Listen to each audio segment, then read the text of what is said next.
Welcome to our second podcast. When we were thinking about what we should talk about this time, we thought let's look at the season. It's spring. Spring has sprung. And at this time of year, what are we normally doing? We're coming out of our winter hibernation. We're getting out and about more. And we're starting to think about the sunshine and the good times ahead in summer.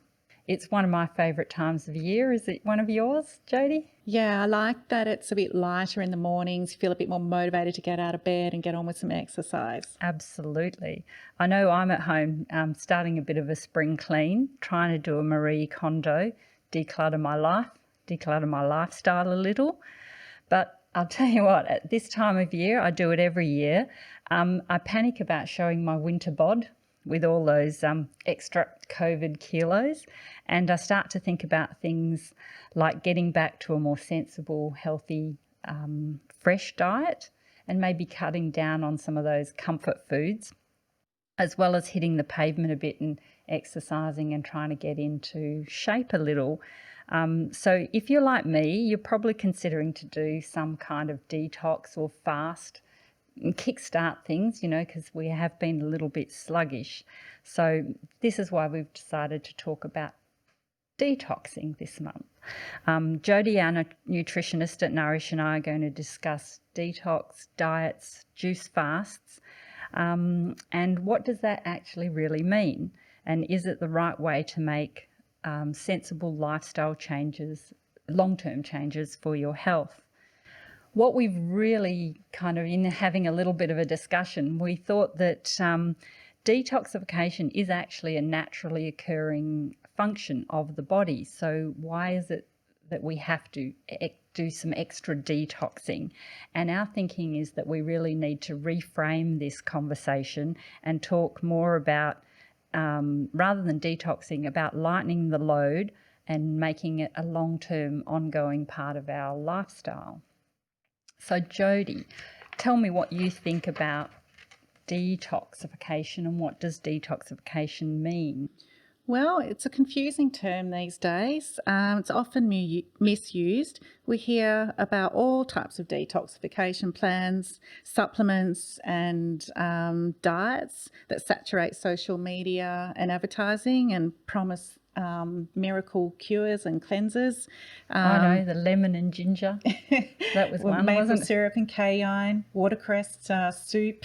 That lettuce soup one, yeah, I know. So miracle cleansers and juice fasting that generally may be a little bit misguided. So should we be detoxing? In a short answer, probably yes. But if you want to go about it, we would ideally have a tailored plan to suit individual needs. We'd want to consider your diet. Is it poor? Is it full of processed foods? Is it nutritionally deficient? We want to factor in your general health status. Are you on any medications? Do you have a chronic disease? How much daily exercise you may do or may not do? And then your potential environmental exposures to toxins, and this can include your workplace. For example, heavy metal exposure. Are you a panel beater? Are you working on a farm? So down here, our wonderful wine Are you working industry. on a winery? Yeah. Yes. There's the potential to be exposed to a lot of pesticides, fertilisers and chemicals. And then just in our home, what sort of plastics are we using in our daily life to store food in, heating food in microwaves, body care products, lotions, etc. So we need to look at our environmental exposure on a day-to-day basis as well. So in what you're saying is that not only do we need to look at what we're eating in a bigger picture thing, we need to do a 360 review of what we're taking in everywhere, all around us. Exactly.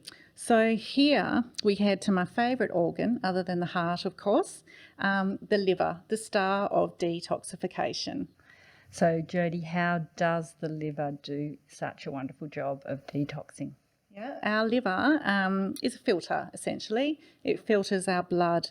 So blood laden with nutrients and toxins from our food and from the environment filters through the liver, and the liver prepares the toxins for excretion from the body through 4 main elimination pathways, 1 being the skin, 2 kidneys, 3 our stools and bowel movements, and 4 sweat.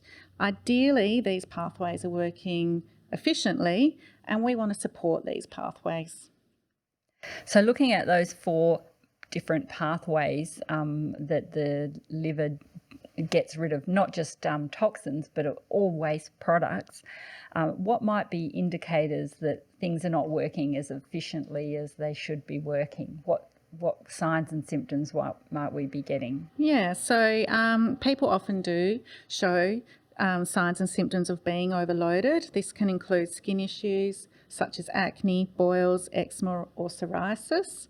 Constipation, if you've got a sluggish bowel, it's a sure sign that you're not removing toxins efficiently, and can lead to other health conditions. And we want to ideally see efficient digestive and bowel movement.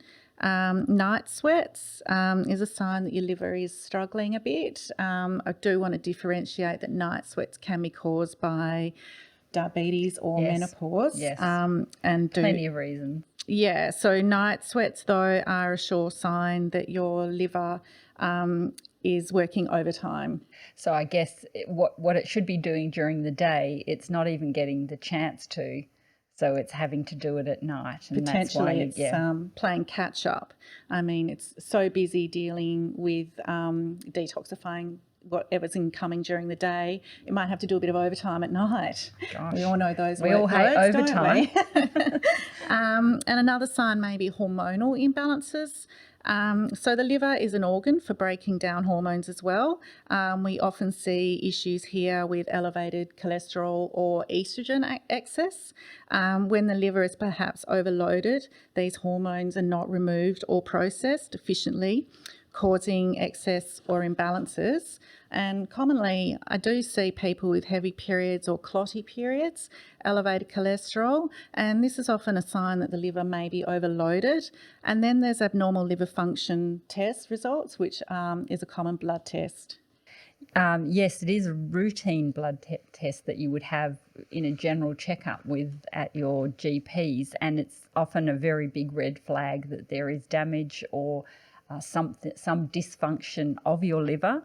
One of the things we were having a chat about before is that there are 2 types of, liver diseases, broken up into 2 types, and one everyone knows about, which is the alcoholic fatty liver disease, which is generally caused by excess alcohol consumption. But what we're unfortunately seeing is a huge rise in what they term as non-alcoholic fatty liver disease, and where the body is actually storing fats in the liver, and that is making it, causing it problems in functioning as a elimination organ.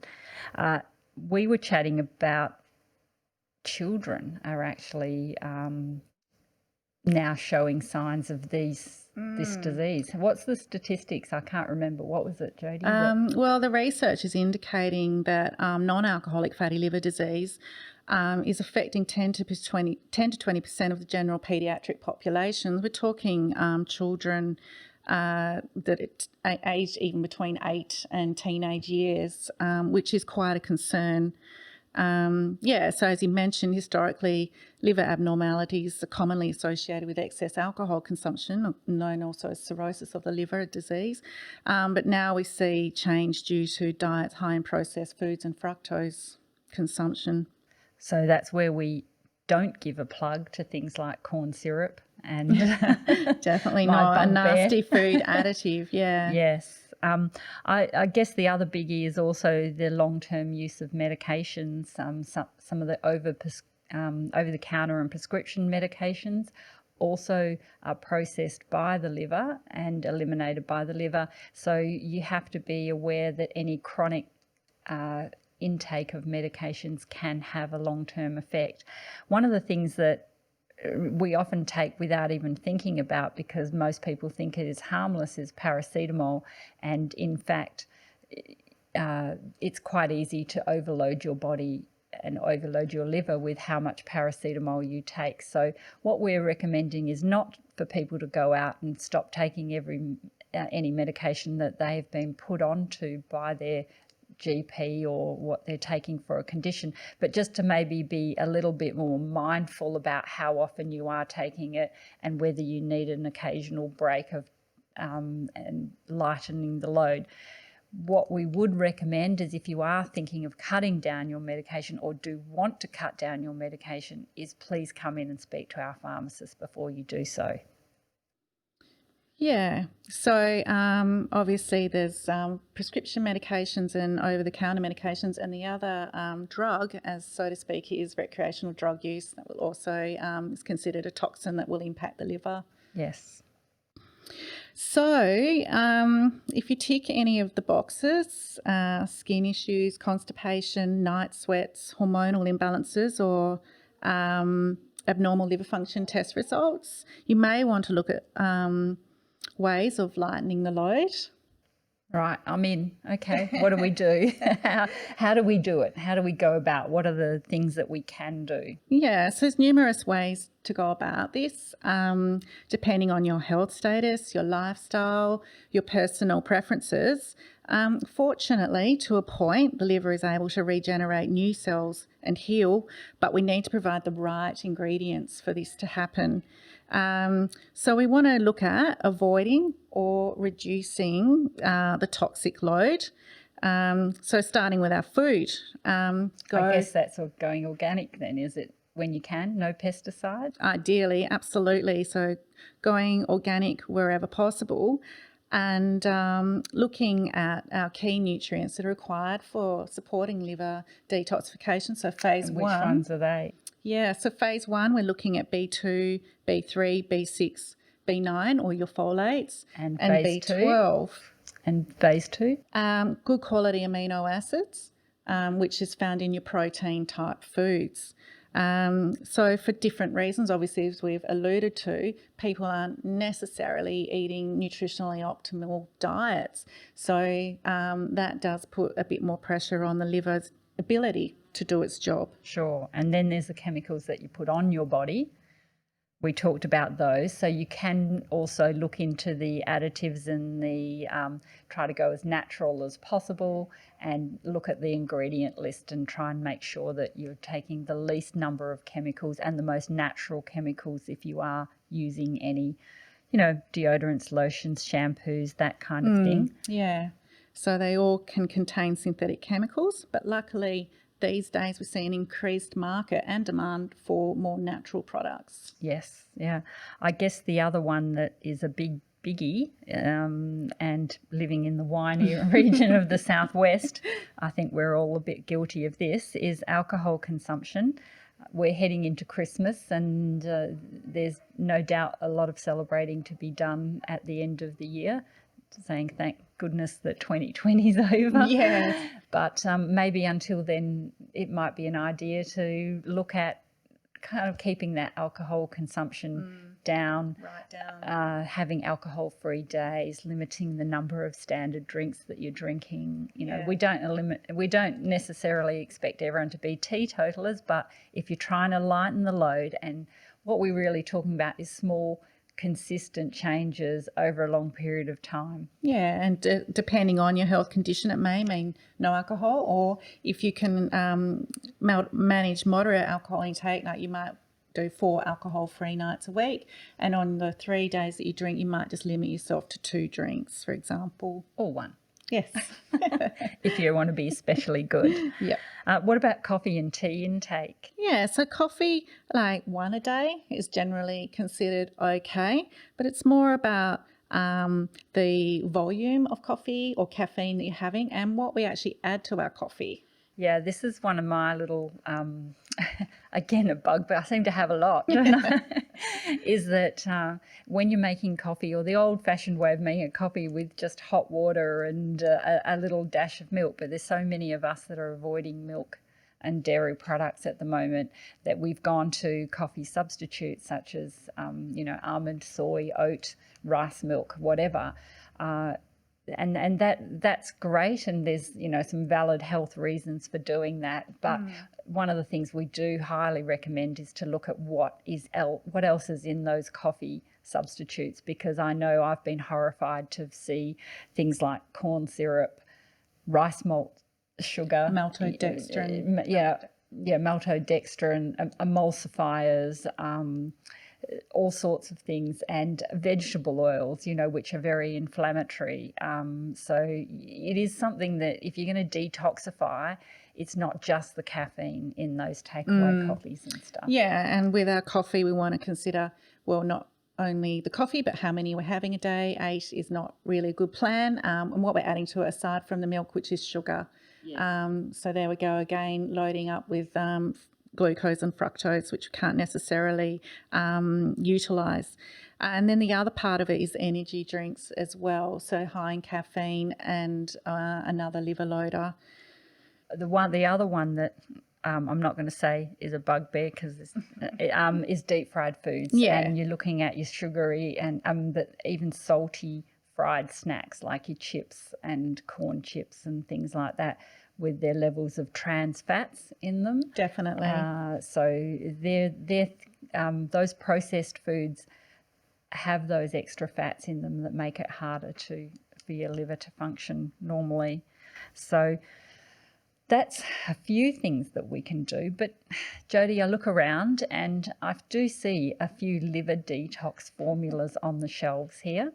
So why can't I just come in and ask for a liver detox formula? And that'll solve my problem, surely. Well, I can certainly offer you a great supplement, Linda. I am a fan of milk thistle or curcumin for supporting liver detoxification.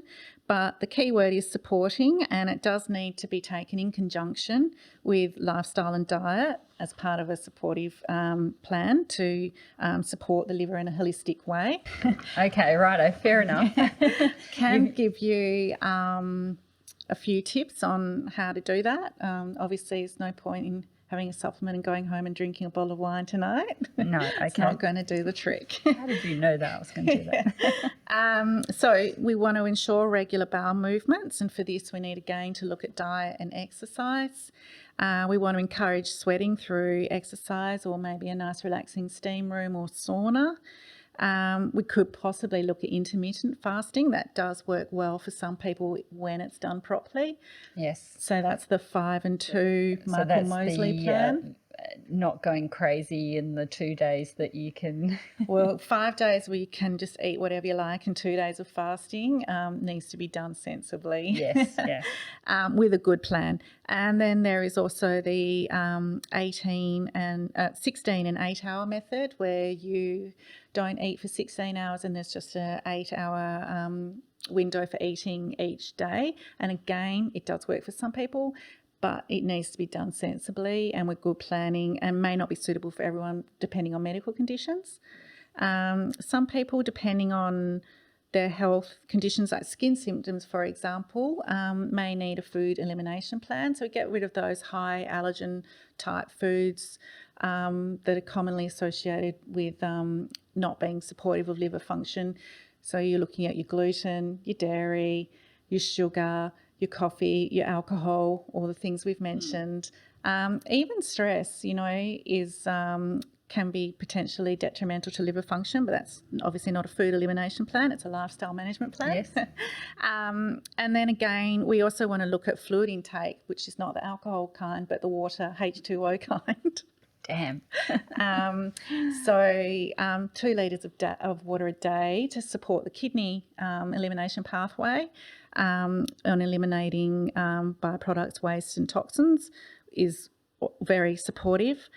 And, it's not about starving oneself for days or living on juices.